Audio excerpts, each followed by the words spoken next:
Senator Holstrom. Thank you, Madam Chair. We heard a lot of testifiers this morning voice their fears from accountability through law enforcement. However, because of the way that this committee, the agenda was manipulated by the majority, Republican members were not afforded the opportunity to invite their own testifiers.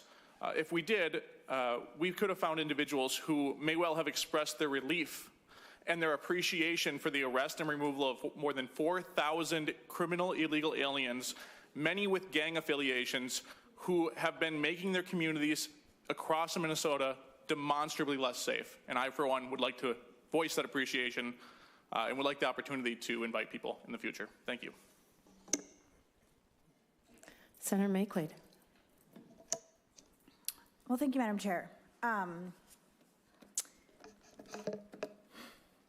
First, I want to thank the testifiers who came on behalf of yourselves, your students, the families. And I want to apologize that any person had to hear any legislator call children, 5-year-olds, 11-year-olds, illegal people, criminals, gang members. It's unconscionable, and I am so sorry on behalf of this legislature that you had to hear that after enduring the absolute terror of the last 8 weeks. I have a 3-year-old, and I want to bring voice to daycare parents. Because daycare parents have been doing what teachers at public schools and charter schools and private schools have been doing and what parents there have been doing. Because we watch teachers get taken from in front of the babies, like at drop-off. At 8:30 in the morning, a lawfully present immigrant in this country who's teaching baby Spanish was arrested while a child babbles in the back going ba ba ba ba ba because she doesn't realize what she's seeing. The older children did. They sit in parking lots to make sure ICE doesn't come onto premises. After a worker was lured outside with a ruse of a car crash. That happened back in early January. And the teachers and the parents and the support staff, you all came here without partisan agendas. We saw people from across the state, and this has really unified people across race and place, regardless of political affiliation, because what is happening is so terrible. I do not know how any person could listen to the stories that have been shared here and not think this is bad and we should do something. I know people find it uncivil to hear an accurate description of what is happening, but using accurate language to describe what is happening is not uncivil. Using 5-year-olds as bait is uncivil. Terrorizing 11th graders is uncivil. Requiring students to stay home because they're afraid their parents will be gone when they come home is uncivil. Shooting American citizens in the back 10 times is uncivil. And so I also want to give name to the other things that happens in schools, because we rely on every single person in a school to give our kids quality education. Thank you so much to those who shouted out literacy, because we are making gains. My district told me this year, they were like so excited this was gonna be their best year, we were coming back. But there's other stuff that happens in schools too. There's Valentine's Day, where you get to share all the Valentines with your classmates and wear red and pink. There's recorder concerts that you practice for. There's that first day when the set is built for the musical that you get to perform the dress rehearsal and you get to do all the costumes. None of that is happening in schools right now. Nobody's there to do that beautiful, joyous stuff, because the school is where kids learn to become human.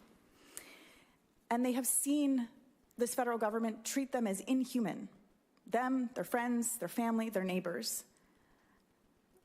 The devastation is immeasurable. But I want to say, yes, we should do something, but I want to give specifics.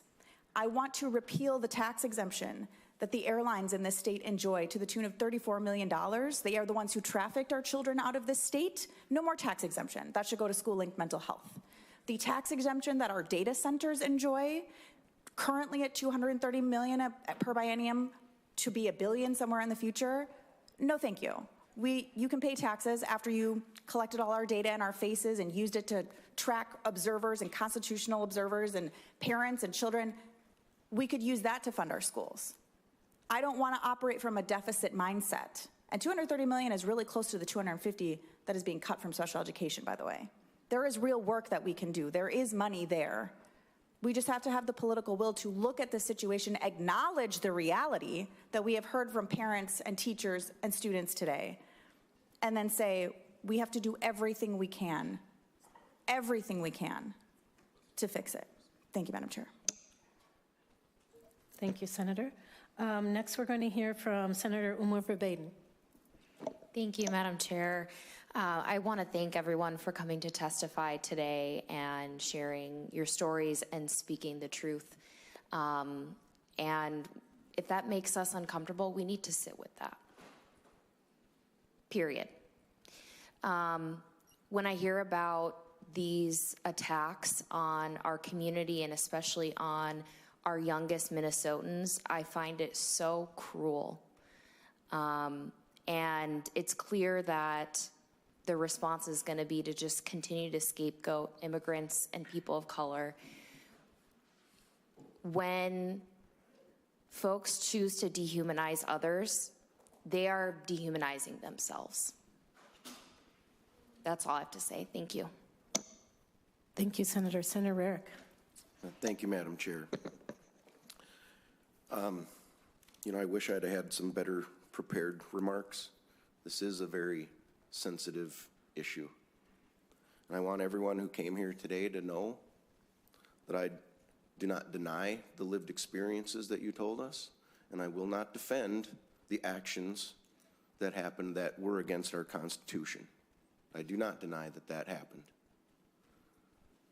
But let's also have a realistic conversation and talk about uncivility. When we have leaders in this state telling people to put their bodies out on the line, to yell, to blow whistles, to throw things at law enforcement, when we have a refusal to cooperate, that raises the tension, that raises the stress level, and that doesn't help anything. Both sides need to step back and look at the actions that they have taken. But we've only heard one side of that today. So if you want, again, I've heard people asking people from my side to get out and make statements. Well, guess what? Getting on social media and making statements really doesn't do anything. It just, again, raises the stress, raises the tension.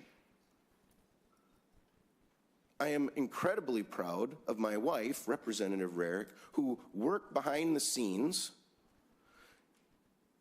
for both of us through Representative Emmer's office, through Representative Stauber's office, trying to get word up, asking for a change. Will we see the change? I'm not sure. I am hopeful. But I'm not seeing the change or hearing that it's going to happen on the other side as well. The two have to go together. We have to lower the tensions on both sides if this is going to be solved and if we're going to remove the fear that we heard about.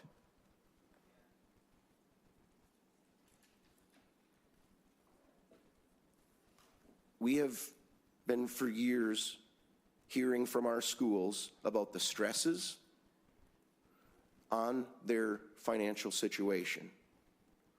This is one more piece, but it's not the only piece. We have schools around this state who have been begging for relief and the ability to prioritize the things in their schools that they need. And I hope that this can be when we see things bad that happen and we say good can come from it, maybe that's something good that can come from this, is that we could take that long, hard look to say, what are the things we can do to get out of the school's way to give them the flexibility to do the things they need to do to help their families and students. I'm willing to do that, but again, it needs to be across the board, not just looking at one specific need. We have to look across the state and see what all the needs are and address them together. Thank you, Madam Chair. Thank you, Senator Rarick. Next, we have Senator Gustafson. Thank you, Madam Chair, and thank you, Senator Rarick. It's good to hear the desire to work together because we're going to need that in the House where it's tied, and we're going to need people to put aside their partisan politics and work together on this. So it's hopeful. Just doing a quick math of the schools that we heard from today, it's around 65,000 students that are affected, and those are just from the ones that we heard of. None of them represent my state Senate district, so you could add another 24,000 or so of those impacted because I know from all of the countless texts, emails, and calls I've received that my school districts and families have been affected as well. So we cannot dismiss the stories we're hearing today. This is a significant amount of families in our state, and I'm not going to share their personal stories that I hear every day in my district, but they really would break your heart. The children are not criminals. The families I'm hearing from, by the way, are here legally. Immigration enforcement activity doesn't just affect the families either. We heard from all the school districts. It impacts their student learning. They're already getting data on immigration raids that have linked to 22% increase in student absences. And that disrupts the classrooms for everybody. It's also linking the intensified enforcement to lower test scores, increased chronic absenteeism, widening achievement gaps. These are all issues that we tackle in this committee. So the schools are asking for solutions. That's one of the things, in addition to, I think, the effectiveness of hearing their stories that we all need to hear. Several schools brought forward solutions, and I appreciate that too. So they're looking for funding needs with flexibility in funding. I heard boosting compensatory aid. I know Senator Doran Clark is working on that. Helping with attendance policies. These are things that we can do here. So I hope that we can be productive and solve the problems for them. We are not on the federal level. We cannot control immigration policy, but we can do what we can do here to help them. And it's just worth noting too, 56% of Minnesotans disagree with the tactics ICE used. And so we do support our local law enforcement. In fact, I've gone out to all of my cities and met with all of my local police, and I appreciate so much the training they have, the de-escalation tactics they use, the relationships that they have formed in our communities. Now more than ever, that difference is showing up, and I do appreciate what they do for us. But that's not what we're seeing with the federal agents that have been here for the past 2 months. So our school districts are focused on learning, student stability. We can do things in this committee to help them with that. Our job is to help them. I hope we can do that. Thank you. Thank you, Senator. We're over time, and I'll just kind of wrap things up. But I just want to say from the bottom of my heart, I appreciate all that came today, all that are listening and watching online. When we talk about the responsibility, Nelson Mandela once said, there's no keener revelation of a society's soul than in the way that it treats its children. And I think that is our responsibility here and right now. But we can't help our children if we don't help our communities. So if we are not in that community, if we are not using our constitutional rights to protect our families, our businesses, and ultimately our children, then we are also not doing our job. For the last 2 months, I have gotten up every single morning, gotten dressed in layers upon layers of clothes, and went to schools to watch and to patrol. And I saw ICE circling the schools. Eventually, I had ICE people roll their window down and say, "Good morning, Mary." How do they know who I am? Obviously, they'd done some homework. I know that our superintendents have been threatened. I know that our teachers have been threatened. And we can't ignore that outside of here. So when our members show up to illegal detentions and arrests without the proper legal forms, it is our responsibility to make sure that everybody knows what is happening. That is what is going on. if ICE members don't want whistlers and people taping the action, then use the legal process. That's all we ask. And when our students are seeing these things happen, when they see their students, their fellow students taken away, that's going to totally affect what is happening. And so, yes, we can do things around compensatory aid, public safety in our schools.